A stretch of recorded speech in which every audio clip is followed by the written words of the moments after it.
History doesn't repeat itself, but it often rhymes. In 1938, British Prime Minister Neville Chamberlain believed that signing a peace agreement with Hitler would bring peace for our time. He told Czechoslovakia to give up much of its land to Hitler.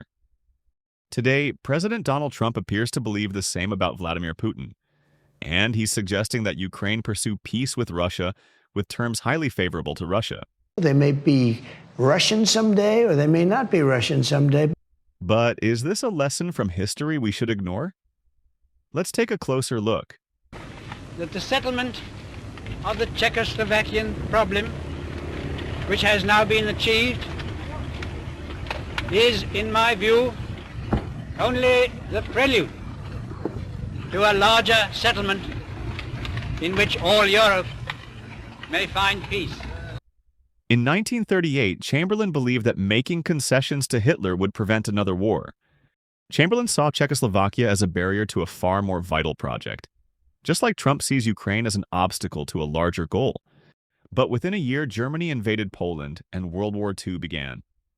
What seemed like a diplomatic victory was, in reality, a catastrophic miscalculation. You don't have the cards right now. You're gambling with the lives of millions of people. You're gambling with World War III.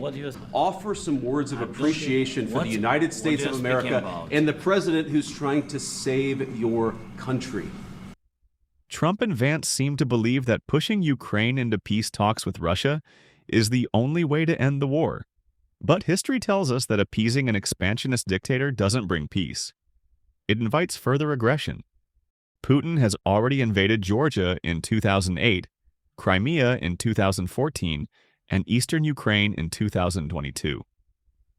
Does this sound like a leader who will stop if given more concessions?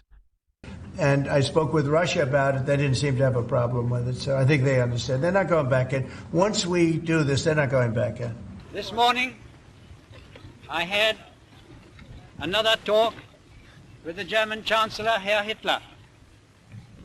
And here is the paper which bears his name upon it as well as mine.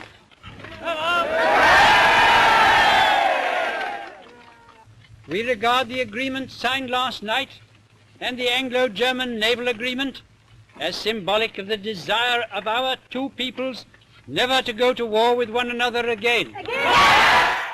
Chamberlain trusted Hitler just as Trump trusts Putin. But peace deals with dictators don't work when they're not made in good faith. When history offers us lessons, we should listen. The question is, will we repeat Chamberlain's mistake, or will we learn from it?